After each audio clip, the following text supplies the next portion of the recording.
আসসালামু আলাইকুম ওয়া রাহমাতুল্লাহি ওয়া বারাকাতুহু। আমরা আজকে পশ্চিমবঙ্গ রাজ্য হজ কমিটির পক্ষ থেকে সমস্ত বাংলার হাজি আর হজ্জানগণ সবাইকে হজের মোবারকবাদ জানাচ্ছি। আল্লাহ আজ্জা ওয়া জাল কাছে এটাই দোয়া যে তাদের হজ যেন আল্লাহ তাআলা কবুল ও মকবুল করুক। আপনারা জানেন যে আমাদের 28 তারিখ থেকে মানে আগামীকাল থেকে সমস্ত হাজিরা যেটা আসছেন কলকাতাতে ফিরছেন।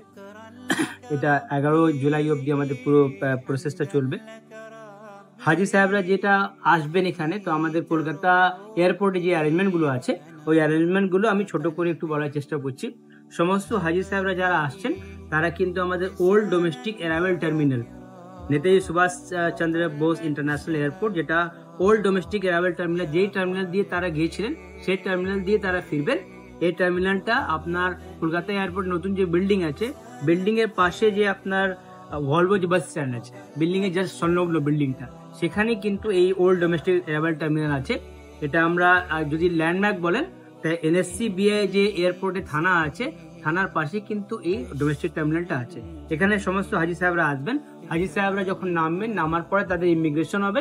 ইমিগ্রেশন পরে তারা কনভেয়ার বেল্ট থেকে তারা তাদের যে ট্রলি বা লাগেজ আছে লাগেজগুলো সংগ্রহ করবেন। তারপরে প্রত্যেক হাজিকে আমরা 5 লিটার করে জার দিচ্ছি, সেই জার নেবেন। জার নিয়ে তারা এয়ারপোর্ট থেকে বেরোবেন। এয়ারপোর্ট থেকে যখন বেরোবেন, এটা আমাদের যে এলইডি স্ক্রিন আছে, এলইডি স্ক্রিনে দেখানো হবে। আর এয়ারপোর্ট থেকে বেরোনোর সময় আমরা তাদেরকে দুটো গেট বলে দেবো, 1 নম্বর গেট, 2 নম্বর গেট, যেটা আমাদের প্রভিজনাল ছোট্ট করে একটা গেট করা আছে হাজিদের সুবিধার্থে।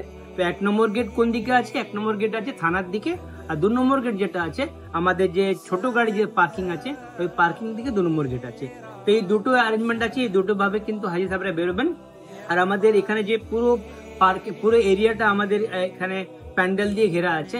সমস্ত যারা আত্মীয় স্বজনরা তাদেরকে নিতে আসছেন তারাও কিন্তু প্যান্ডেলের মাধ্যমে পুরোটা দেখতে পারবেন যে প্যান্ডেলের পুরো অ্যারেঞ্জমেন্টটা করা আছে। আমাদের বিভিন্ন ব্যানার করা আছে হাজি সাহেবদের স্বাগত জানানোর জন্য। আপনারা যারা আত্মীয় স্বজনরা যারা আসবেন তাদের অনুরোধ, তাদের ক্ষেত্রে বলা যে আমাদের এখানে যে পার্কিং আছে, পার্কিং এর জন্য প্রত্যেক ছোট গাড়ির ক্ষেত্রে 100 টাকা করে ফ্ল্যাট রেট আছে।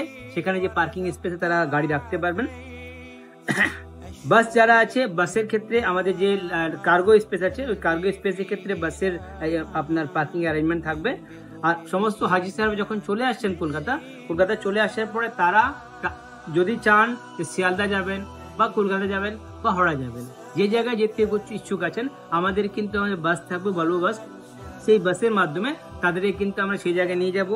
আর যে হাজি সাহেবরা একটু দূর থেকে এসছেন, তারা যদি কিছু থাকতে চান, একদিন বা 8 ঘন্টা বা 10 ঘন্টা আরামের ব্যাপার থাকতে পারে।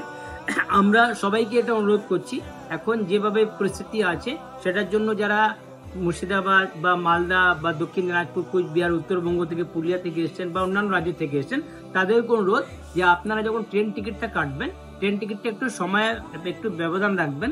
কেন, যেহেতু ফ্লাইট শিডিউলটা ডিলেট হতে পারে বা এখন যা পরিস্থিতি সেটার জন্য অনেক কিছু সমস্যা হয়তো আল্লাহ না করুক বা কিছু যদি হয়, তো সেটার ক্ষেত্রে আপনারা ট্রেনের একটু ব্যবধান রাখুন, যাতে ফেরার সময় 8 ঘন্টা 10 ঘন্টা অ্যাটলিস্ট ডিফারেন্স যেন থাকে। এবার সেখানে যদি হাজি সাহেবরা বা তার আত্মীয় স্বজনরা যদি একটু রেস্ট করতে চান, আমাদের মদিনাতুল উজ্জা নিউ টাউনে আত্মীয় স্বজনরা 2-1 দিন আগে এসে এখানে রেস্ট করতে পারেন। আর হাজি সাহেবরাও কিন্তু ট্রেন ধরার আগে এখানে চাইলে কিন্তু আমাদের এখানে রেস্ট করতে পারেন। আমাদের এই মদিনাতুল উজ্জা নিউ টাউনেও কিন্তু আমাদের ক্যান্টিন অ্যারেঞ্জমেন্ট আছে, আর এয়ারপোর্টেও কিন্তু আমাদের ক্যান্টিন অ্যারেঞ্জমেন্ট রয়েছে। এয়ারপোর্টে এবার অন্যান্য যেটা সার্ভিস আমরা প্রোভাইড করার চেষ্টা করছি, সেখানে ওয়েটিং শেড রাখা হয়েছে, আত্মীয় স্বজন ওখানে ওয়েট করতে পারেন। মহিলাদের জন্য, পুরুষদের জন্য আলাদা অ্যারেঞ্জমেন্ট রাখা আছে, সেখানে ওয়েট করতে পারেন। নামাজের অ্যারেঞ্জমেন্ট আছে, ওযুখানার অ্যারেঞ্জমেন্ট আছে, সেখানে তারা এখানে থাকতে পারেন। তো মূলত এইসব অ্যারেঞ্জমেন্ট আমাদের রয়েছে। আপনাদেরকে অশেষ ধন্যবাদ পশ্চিমবঙ্গ রাজ্য হজ কমিটির পক্ষ থেকে, যে আমরা এই ক্ষুদ্র পরিষেবাটা প্রদান করতে পেরেছি। আমরা আবার সমস্ত হাজিদের পক্ষ থেকে দোয়া চাইছি যে আমরা যে সার্ভিসটা দিচ্ছি এটাকে আরো উন্নত মান নিয়ে যেতে পারি। আর আপনাদের সেবার জন্য সবসময় কিন্তু আমরা রয়েছি।